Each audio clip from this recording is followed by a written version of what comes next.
Hey everybody, this is Nate, Nightwatch N8 that is. Woo, it's a nice day up in the Rockies. I'm assuming it's even better down there below, down there in the valley.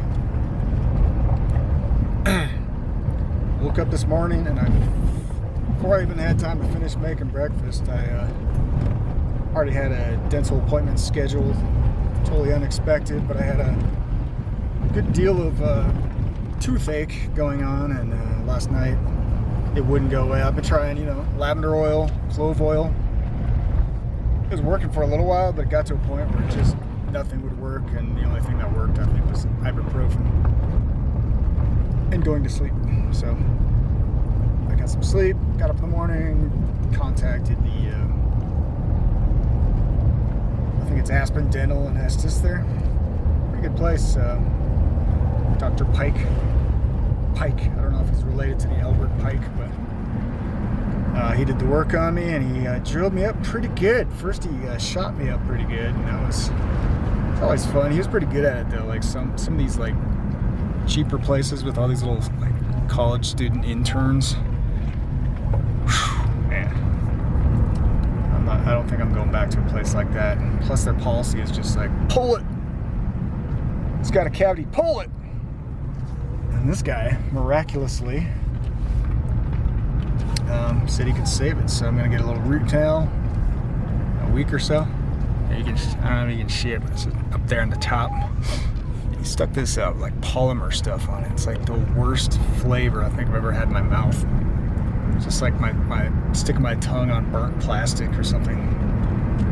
It's like, is that taste ever going to go away, man? He's like, yeah, it should. I freaking hope so. I don't want to be tasting burnt plastic for a week. But whatever. You kind of wonder like what that, instant hardening. It's kind of like a Bondo or something. I don't know if it's like related. Dental industry. But yeah, it's probably not the best thing to be leaching into your saliva and then swallowing. So I've been doing a lot of spitting. If that helps anything, I don't know. But it helps me out, like mentally. Makes me want to about throw up every time I get a mouthful of that stuff. Anyway, personal side note aside, I don't know about anybody else, but I just heard on I just checked an article about Larimer County because I went into Estes and you know how I do. I went into a few stores, even though they have mask mandates and everybody's got the mask required as of 10, whatever it is. I think it was yesterday, on their doors, front doors. So, me being me, I had to go, test that hypothesis. And it depends on where you go. Like the hardware stores are always pretty good. In fact, I'm going down to Home Depot. I gotta get some 3-inch stainless screws. This camper project I'm still working on. We'll see how diligent Home Depot is. I guess if they turn me around at the door, then I'll just be like, well, I guess I don't need those screws that much, and you'll just lose that business. And that should be our policy. I mean, we need numbers, and we need resolute people, right? Like, that don't back down. And I think the enemy of America, the enemy of souls, the enemy of the world, these demonically inspired elite that are pushing for this whole great reset, whatever you want to call it. There's nothing new about it. There's not a new age of Aquarius. It's all the same old powers that held the world in total despotism during the Dark Ages. That's why you have, wouldn't you know it, the Pope, the ringleader, seemingly, of all the religious world, pushing for the wisdom of religion. Whose religion do you think that might be? We need the knowledge of science and the wisdom of religion to save the planet. And of course, he wants a new centralized governing body, just like his predecessor, right? Benedict called for a you in with teeth.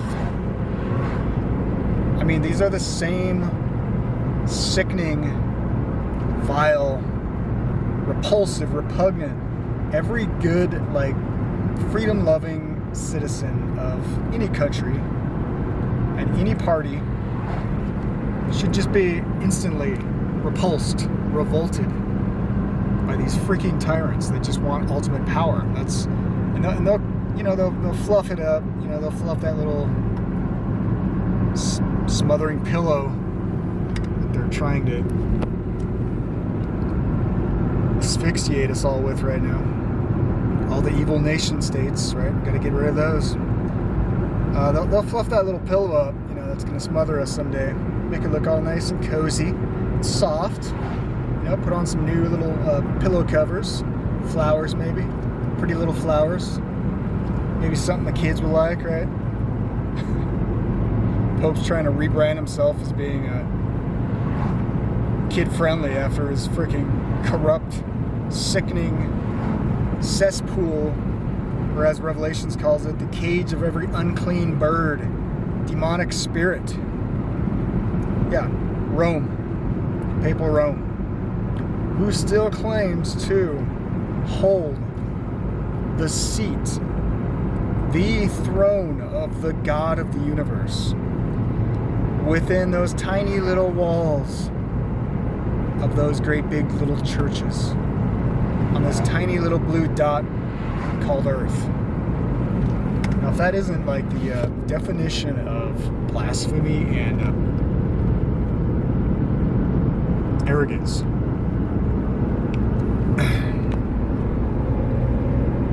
great words, right? When it says in the Bible, you know, the earth is my footstool, just to try to put it in perspective, like how big God is compared to how little tiny and seemingly insignificant little man is. But yet, we still have on this planet, in this modern day and age, a little man who claims to be the head of God's church, who, when he speaks, it is God speaking. He is God on earth. How is that Christian? Again, please, some of you Bible students out there, let me know. And that's why it says, you know, she sits a queen in her little dominion of earth, and will see no sorrow. She's not a, you know, she's a widow, but she'll see no sorrow. So the bridegroom, Christ, went to heaven, and she's not even looking for the second return. Now, if you look at what the Pope says, and when he's meeting with all these different, you know, faith leaders, these, I mean, it's like the who's who of the freaking false religion mafia, mob bosses, right? When he meets with all these different religions, he doesn't, you know, try to win them to Christ, right? No, it's not about that. It's not about that at all. It's about, there's a bunch of cars on the side of the road. Trying to figure out where everybody's looking. Probably just a little bighorn sheep, maybe? I don't see anything, guys. You see anything? I don't see anything. I guess we'll see if we can see something. I don't see anything, guys. Oh, he's way up there. You probably won't be able to see him, but I'll try to show you. Way up there, look at him. Oh, he's way up there. You just see his butt right up there. White. Right in the center. Oh, there's one down here too, see? Yep, a lot of cars. It's not the best footage. Okay. Anyway, I'm gonna get back to my rants, and I'm gonna get behind a big old giant. That's great. Stinky wood chipper truck. All right, that's great. And about 5 other cars. So yeah, that if you want to know the character of whom the Protestants referred to as the seed of Antichrist on earth, you know, just read some of his writings, right? What is he pushing for? A new world order. All in the name of saving the planet, right? Because they're so concerned about, what does it call it? The common home. Well, if you have a home, you have a family, right? You have a family, and he refers to the humanity as one big happy family. And in order to have a family, what do you need? You need a papa, a pope, a daddy, father, a holy father. My Bible says, call no man my father, meaning someone above who I am, not necessarily like your actual physical blood father, but don't call any man some guru, some high priest, because we have one high priest in heaven if we are Bible studied Christians, and that's the key, I guess. It's kind of hard to, you can't really communicate, what you find to be truth if you cannot agree upon that source of truth, which is the Bible, if you're a Bible-based Christian. So that's the starting point. If you want to believe anything that I have to say, well, you have to at least give a little bit of credit to the book that I'm always trying to quote from, because that's where I build my best understanding of this insane world that we're living in right now. Hope that made sense, but that's my quick little 5 cents, with inflation, maybe 25-cent sermon on a soapbox. I don't even know if that's relevant anymore, like soapboxes.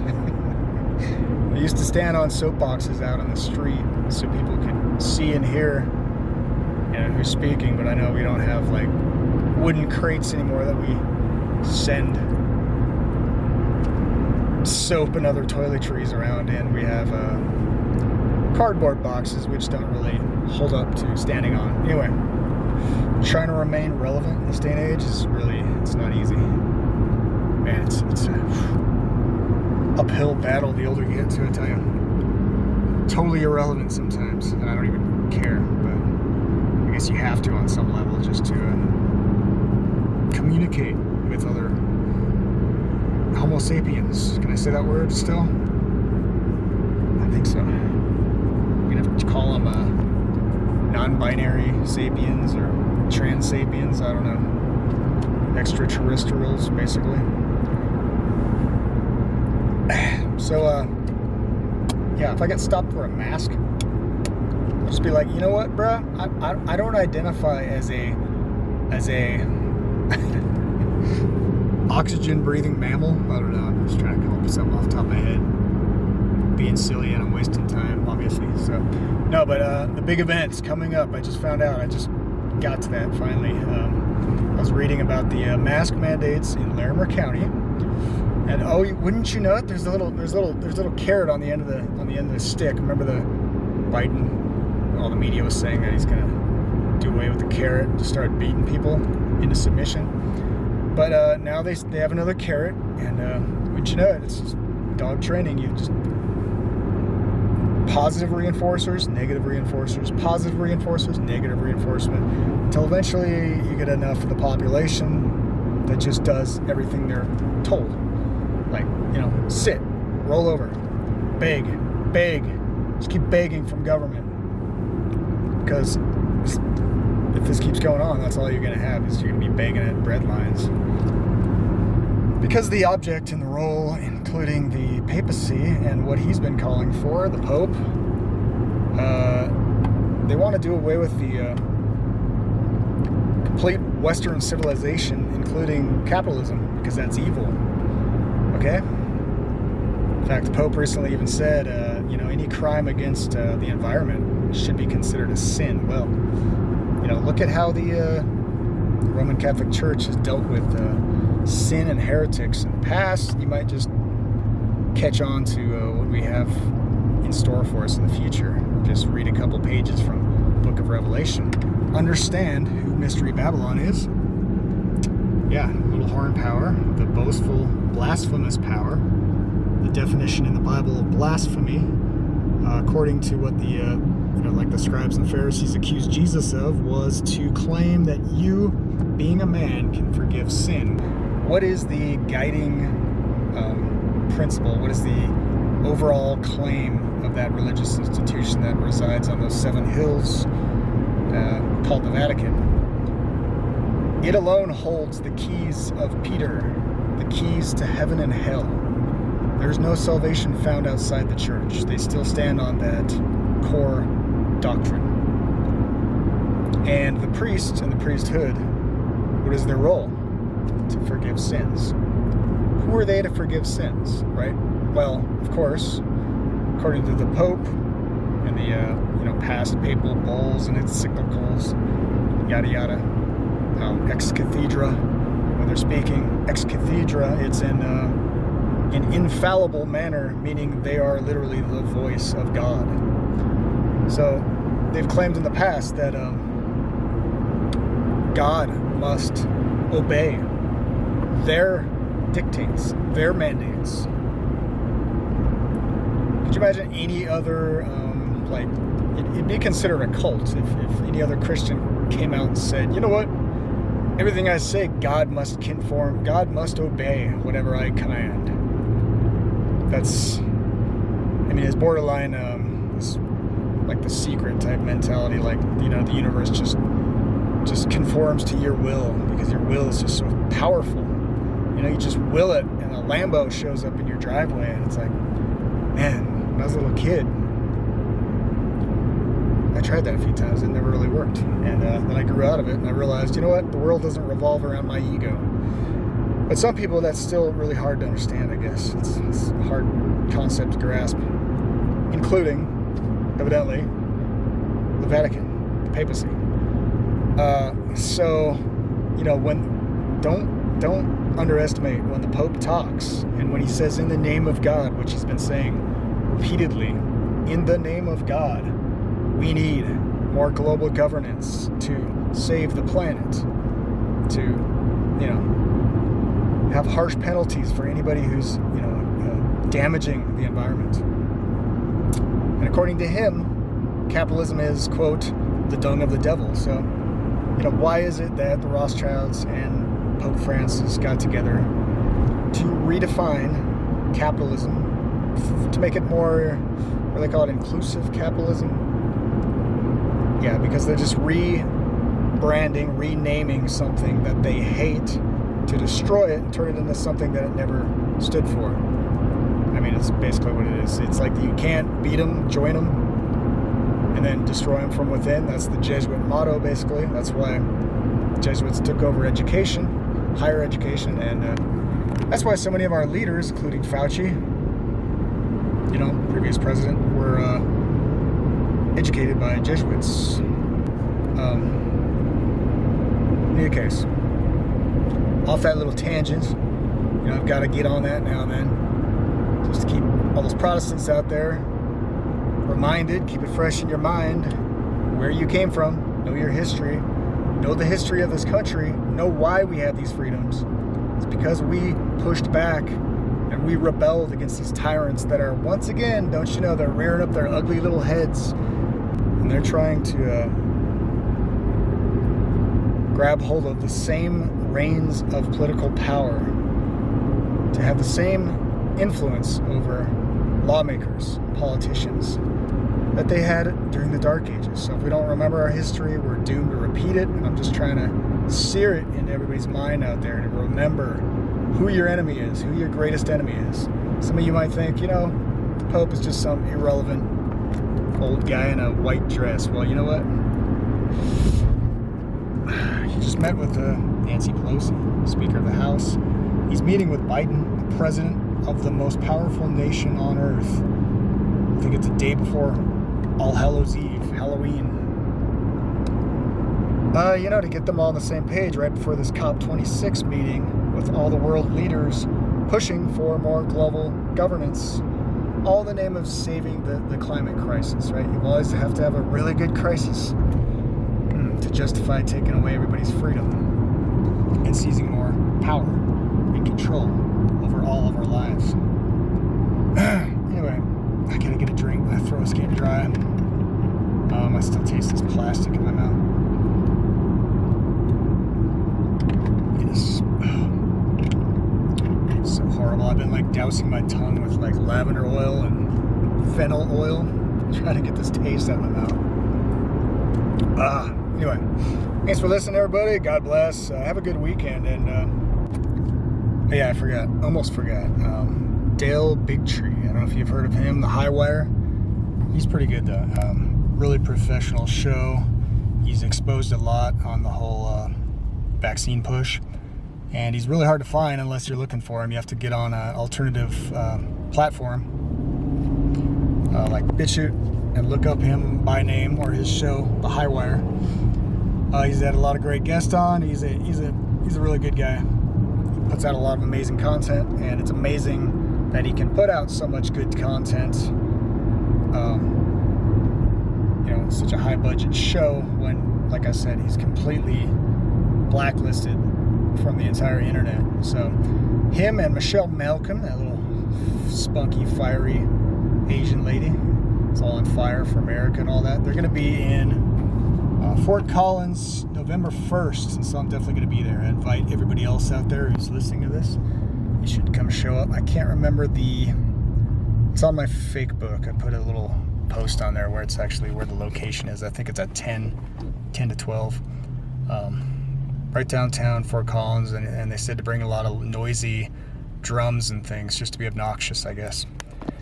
My thing is we should just march over to the nearest fake news headquarters and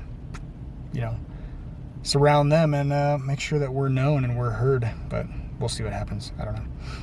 I'm assuming it'll remain pretty friendly and non-violence, but we need more of this because they're pushing, in this county, Larimer County right now, they're trying to offer these little carrots. I haven't finished that either, that thought. Must be the medication, I don't know. They're trying to dangle this carrot of all these local businesses. You know what? You can get rid of this mask mandate as long as you make sure all your employees and every single customer that enters your store is vaccinated.